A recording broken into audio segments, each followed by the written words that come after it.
Hi, it's Dwyer, gamblersadvisory.com. It's been a late night. It's been a good night. Dimitry Pirog won over Danny Jacobs. Let's talk about that fight. Sometimes um, fights look very different the second time you see them. And I'm talking about not only for, casual fans, but even for judges. All three judges scored the Danny Jacobs Dimitry Pirog fight 39-37. They all gave Danny Jacobs, who was favored in the fight, a 2-point margin at the time of the fifth round stoppage. I'm pretty confident that if you go back and if you look at that fight, it's an eye opener because, quite frankly, I did not give Danny Jacobs a round. Danny Jacobs came into the fight with 17 knockouts in 20 fights. I doubt his strategy was to fight backing up, relying on a jab. He was literally reduced to backing up, trying to run around the outer part of the ring just to survive. Here, he was dealing with a counterpuncher who was actually walking him down. Keep in mind, counterpunching is usually reactionary, it's usually defensive. Here, Dimitry Pirog was actually the aggressor. Now, HBO is a great station. I love watching HBO. I love watching Showtime. I love watching ESPN. But I think HBO got caught up in the hype on this one. At least Jim Lampley did. The one guy on the telecast who seemed to be watching the same fight I was watching was Emmanuel Stewart. And Emmanuel Stewart, at one point in this fight, actually says that he thought Danny Jacobs looked worried 30 seconds into the fight. And if you go back and look at that first round, it's a bit of a stunner. Because again, keeping in mind that Pirog is actually the counterpuncher, Pirog actually starts to drop his hands. And keep in mind, Pirog out of these two was the one with the great defensive skills.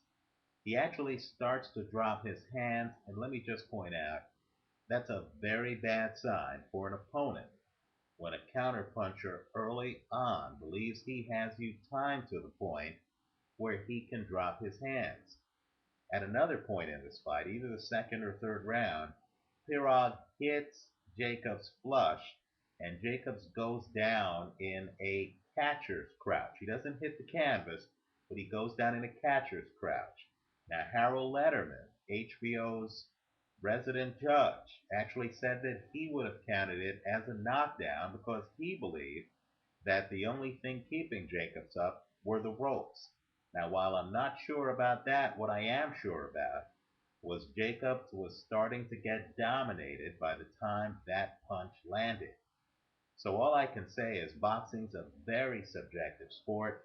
I believe if Pirog had been favored going into the fight and this exact fight happened, the judges likely would have had Pirog throwing a shutout. The fight really wasn't that close. It's so bad that Emmanuel Stewart actually starts saying in the fight, and keep in mind the fight didn't go a full 5 rounds, right? Danny Jacobs gets knocked out in the fifth round.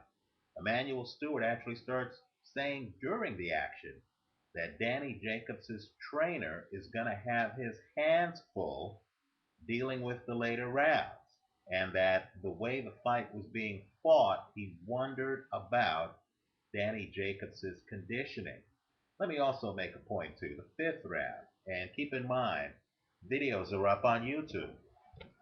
The fifth round, what's really astonishing with the knockout is take a look at where Danny Jacobs is before the punch lands, right? Before the punch lands, Danny Jacobs is leaning up on the ropes. Keep in mind, this is a lead puncher. with a greater than 80% knockout ratio, who's the favorite in this fight. He's the American fighting in Las Vegas. He's so spanked, he's up on the ropes. Let me also point out, too, take a look at how advanced Dimitry Pirog is. Right? Pirog, throughout the fight, not only shifts from righty to lefty, but he threatens to shift from righty to lefty, and he uses that as a weapon. So watch his legs in the fifth round as he's walking up to Danny Jacobs to deliver the knockout punch. He literally hints that he is going to turn southpaw. Jacobs is completely baffled. Jacobs is so beaten up, he's already on the ropes. And then, of course, Pirog comes in. It's a counter right, and it's interesting because he has Jacobs timed so well. Jacobs' right barely lands on it, barely grazes him. He comes in, finishes Jacobs. Make no mistake, I've read some comments on my channel page, and I hope viewers come to the channel page. It's youtube.com/DWYER70905. I've read some comments. Some people believe that Danny Jacobs should have been given, an opportunity to continue. Let me just say, I believe Robert Byrd made the right choice. When Danny Jacobs hits the canvas, Danny Jacobs is out cold, right? You can tell, just look at his arms. One arm is pointed up. The way he lands, that's not a slip. His eyes are closed. He's unconscious, right? Then he snaps out of it just as Robert Byrd is ending the fight, right around the count of five. And my point is simply, Robert Byrd did him a favor. He probably saw the same fight I saw, which was a shutout. He probably saw the guy winning the fight being unmarked, looking crystal clean, ready to go, further. And he probably saw Danny Jacobs, a lead puncher, backing up from about 30 seconds into the first round, right? Listen closely to Emmanuel Stewart's comments. In my opinion, he's the one on HBO who got it the most right. Let's also quickly talk about Dimitri Pirog. Understand, if you go through this guy's history, and you can, on boxrec.com, you don't have to rely on anyone making videos on YouTube. If you go through his history and look at the scoring in his fights, you're going to see that he wins his fights by near shutouts. In my opinion, he pitched a shutout here tonight. There is no way, simply is no way, that he almost knocks down Jacobs in one round. He drills him in the fifth round, right? In the first round, Jacobs, elite puncher, is backing up. There simply is no way that Danny Jacobs, off of the tepid jab he was throwing, had a two-round lead. Again, I would encourage everyone to take a look at the video. Let me also say, too, Dimitri Pirog came into this fight with the question of, who is Dimitri Pirog? Now he leaves the fight with the question of, who can beat Dimitri Pirog? His defense is Floyd Mayweather-like. Unlike Mayweather, he can actually switch from from righty to southpaw and back. Let me also point out, too, that people are questioning his offensive skills. That's remarkable because he now has 14 knockouts in 17 fights, a greater than 80% knockout ratio, and he is the WBO middleweight champion. Keep in mind, as good as his defense is, and we only saw flashes of it here because he had Jacobs overwhelmed early.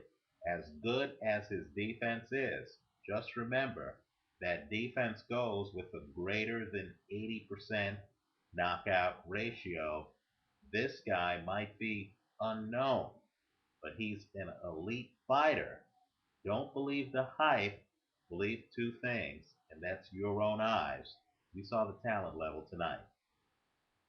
Look up gamblersadvisory.com on Facebook. Look us up, please, on YouTube. And for boxing news, visit us. Thanks for watching.